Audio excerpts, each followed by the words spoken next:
Сәлеметсіңдер ме балалар? Сауатташу негіздері ұйымдастырылған оқу қызметін бастаймыз. Бүгінгі тақырып мектеп асханасында Н дыбысы мен әріпі. Балалар, бүгін біз Н дыбысымен және әріпімен танысатын боламыз.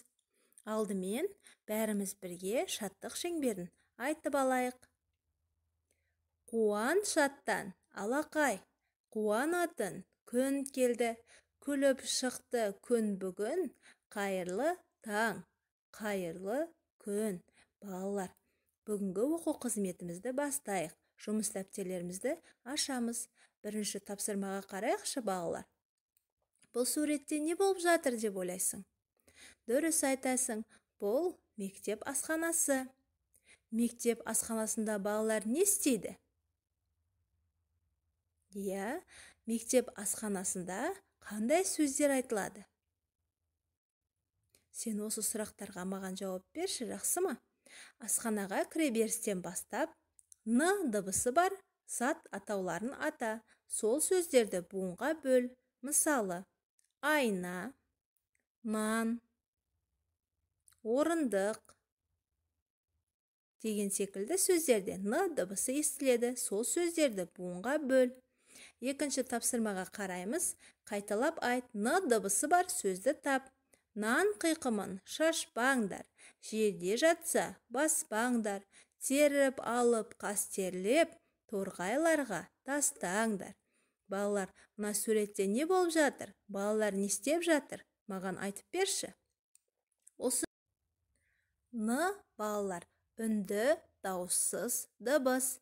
Есіңде сақта. Н дауыссыз дыбыс көк түспен белгіленеді. Үшінші тапсырмаға қараймыз. Н әріпімен таныс болайық. Екі тіреу, басқышы біреу. Бұл Н дыбысына ұқсас баспалдақ болатын. Балаларға тағы бір қайталайық.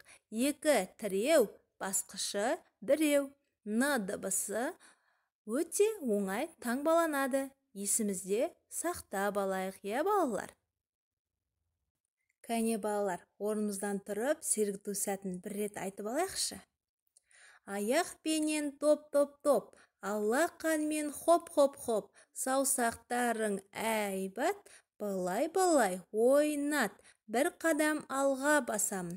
Аяқпенен топ-топ-топ, бір қадам артқа басамын. Алақанмен хоп-хоп-хоп, сен де үйде бірнеше рет қайтала. Төртінші тапсырмаға қараймыз. Н әріпінің бейнесін ермексаздан жаса. Немесе қарандаштардан да үйде Н әріпінің бейнесін маған жасап жібер. Бесінші тапсырмаға қараймыз. Тышқанды Н әріпі бар сөздер арқылы үніне жеткіз. Балалар, Н әріпін жазып үйренейік. Дыбысын айтып қана қоймай, оны жаза білейік. Мынау Н әріпінің бас әріпі және кіші әріпі. Н бас әріпі үш элементтен түзу сызық, белдік, ілгектен тұрады. Үлкен жолдың ортасынан сәл төмен қаламыңды қой. Солдан оңға қарай жол ортасына дейін көтеріп, қысқа сызық сызамыз да тік төмен түзу түсіреміз. Астыңғы сызыққа жете бере, астыңғы сызыққа тигізе солға қарай доға жасап, сызықты оңға тартып, көлбеу сызықты жоғары сызықта қиямыз да, сызықты оңға қарай жүргіземіз. Енді аздап жоғары көтеріп, үлкен жолдың ортасына жетпей, солға қарай доға жасап, түзу көлбеу сызықпен ұштастыра, астыңғы сызыққа дейін сызамыз. Астыңғы сызыққа тигізе, ілгек қосамыз. Н әріпінің кіші әріпі түзу сызық, белдік, ілгектен тұрады. Жазу жолының үстіңгі сызығына қаламыңды қой.